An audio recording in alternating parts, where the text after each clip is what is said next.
এই সানাল ফকিরের প্রথম খেলাফত যে দেয় সেই হলো কালাচান ফকির। আর এই কালাচান ফকির প্রথম খেলাফত পাওয়ার পরে আমাদের বরিশাল অঞ্চলে যায়। বরিশাল আপনার পটুয়াখালীতে যায় হলো বাদুরা নামে একটা এলাকা আছে, গলাচিপা থানা, ওই থানায় যায়। ওখান থেকে আপনার আমাদের বরগুনা জেলা যায়।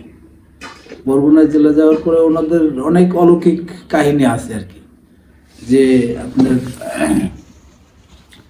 এক পর্যায়ে ওনারা যাওয়ার পরে আমাদের অঞ্চলে এক লোকের কুমোরে নিয়ে গেছে আর কি, তার স্ত্রীরে কুমোরে নিয়ে গেছে ওই লোকের, তখনকার আমলে আর কি। তো ওই পায় না, পরে ওনার নৌকা, কালাচান ফকিরে নৌকা ভাইসা যাইতেছে। পরে জিজ্ঞাসা করছে, বাবাজান তোমরা কারা এটা? পরে বললো যে আমাদের বাড়ি তো বৃহত্তম ফরিদপুরে ছিল আর কি, তখন ফরিদপুরে ছিল, গোপালগঞ্জ জেলা হয় নাই। তখন বললো যে আমার নাম কালাচান ফকির, আমি ফরিদপুর জেলা থেকে আসছি।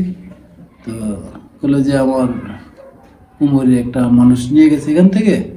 তো এই পরে বিস্তারিত বলার পরে বললো যে তোমরা বাড়িতে চলে যাও, পরে সে বউ যদি আল্লাপাক বাঁচাই রাখে তাহলে সে আসবে। তারপরে ওই বউ আসার পরে কাপড় চোপড় পাল্লাইয়া গোসল টোসল করে বাড়িতে গেছে।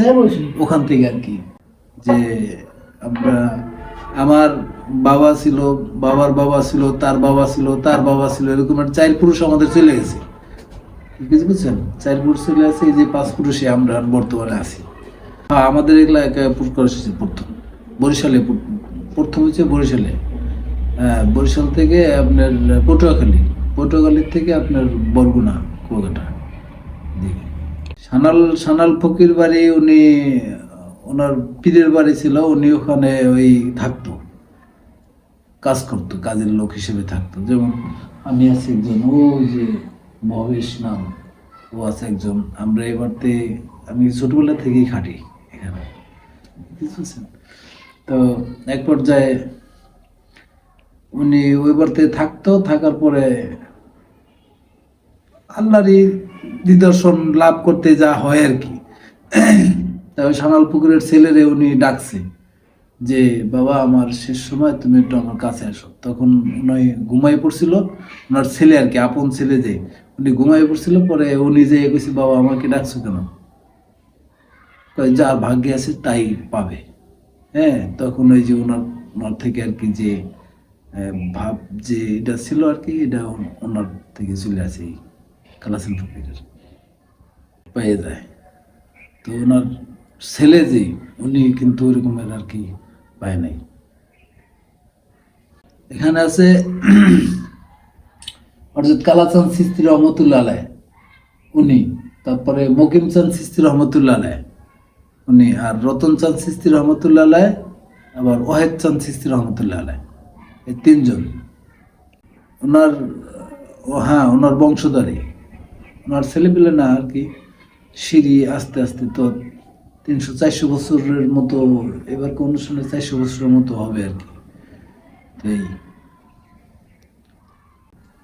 পূর্ণদুর্গা, এটার প্রতি আপনার সরকারিভাবে কোনো অনুদান তারা নেয় না, সরকারিভাবে কোনো অনুদান আজ পর্যন্ত পায় নাই। এই কারণে এটা এইভাবে ভক্তবৃন্দরা আর কি যা দেয় ওই দিয়ে আর কি এই পর্যন্ত হ্যাঁ আসে। আপনার বড় ঈশা, যেটা আপনার কামরুল চাঁদ চিশতি রহমতুল্লাহ আলাইহ ছিল, তারপরে ওনার ভাই ছিল হলো মনির চাঁদ চিশতি রহমতুল্লাহ আলাইহ, ওনারা দুজনই এবারতে আসতো। হ্যাঁ, মনির চাঁদ মারা গেছে, কামরুল চাঁদ মারা গেছে, দুজনে। বড় ঈশার যারা ছিল এরাই এখানে আসতো। এই গোপালগঞ্জ জেলায় পাড়াতে আগে প্রথম এখানে আসে। অলৌকিক এরা তো অনেক, আগের মানুষে তো বাস্তব না দেখলে কিছু বিশ্বাস করতো না, এখনো তো বাস্তব না দেখলে মানুষ বিশ্বাস করে না। তো আছে আরো অনেক অলৌকিক ঘটনা আছে। যেমন একটা লোকে আমরা শুনছি ছোটবেলায় মুরব্বীদের কাছ থেকে যে খেজুরের গাছে রস নামাইতে উঠছে সকালবেলা, পড়ছে। তো ওই লোকে আগে তো নৌকা দিয়ে চলাফেরা করতে বেশি, তা ওই নৌকা নিয়ে যাইতেছে, পরে ওই খেজুর গাছের নিচে বাঘ বসে রয়েছে, একটা বাঘ বসে রয়েছে। তখন ওই লোকে তো ওই গাছে বয়ে চিকার পাকার করছে, করছে পারে এই এর নৌকা দিয়ে আবার যাইতেছে, পরে চিকরা পাকার করে শূন্য পরে বাইরে এসে বাইরে দেয় যে গাছের গোড়ায় বাঘ বসে রয়েছে, আর উনি ওই খেজুর গাছের মাথায়। এরকমের দৃশ্য দেখার পরে পরে বাঘরে ডাক দিছে, ডাক দিয়ে হাতের কাছে না ওরে মাথা বুঝাই দিল, যা ওরে মাফ করে দেখাইস না, এরকম একটা কিছু বলছে, পরে চলে গেছে। তা উনি ওই গাছের থেকে নাইমে আইসা ওনার কাছে বায়াত গ্রহণ করছে, বাবা আমি ভালো মানুষ পাইছি, আল্লাহর ওলি পাইছি, এরকমের আর কি। ওনাদের বাড়ি তো এখনো যায়, এখন এই বাড়ি থেকে ওই বরিশালে যে লোক বাঘের শিকার হয়েছিল ওনাদের বাড়িতে এখনো যায়। হ্যাঁ, আমি গেছি। আমি কালাচান ফকিরের মায়াল 19টা ডিস্ট্রিক্টে তার ভক্ত আছে, 19 ডিস্ট্রিক্টে তার ভক্ত আছে। আমি সব জায়গায় গেছি আর কি। এই এলাকা বলতে যেমন এই যে মাঠটা, মৌলবীর মাঠ, এই মাঠটা কিন্তু অনেক পুরনো মাঠ। হ্যাঁ, তো এই এলাকায় মৌলবী সাহেব উনি অনেক বাহেস করতো, ওনার সাথে অনেক বাহেস করতো। উনি তো নাম হয়েছে মৌলবী সাহেব, ওর নাম কি মৌলবী জানি ছিল, যে ওই মৌলবী সাহেব ওনার সাথে বাহেস করতো। বাহেস করে এক পর্যায়ে কইছে যে আমি যদি আপনার কাছে যদি আমি হার মানি, তাহলে এই মাঠ আমি দিয়ে যাবো আপনার নামে, আর যদি আপনি আমার আপনার যদি আমি হার মানাইতে পারি, এরকম একটা হয়েছে আর কি। বাহেস হচ্ছে, পরে ওই লোকে হার মানে গেছে যে না, এই সত্যিকারে আল্লাহর ওলি, তাই না মাঠ দিয়ে গেছে। যে মাঠের সামনে দিয়ে আপনি আসলেন, এই মাঠ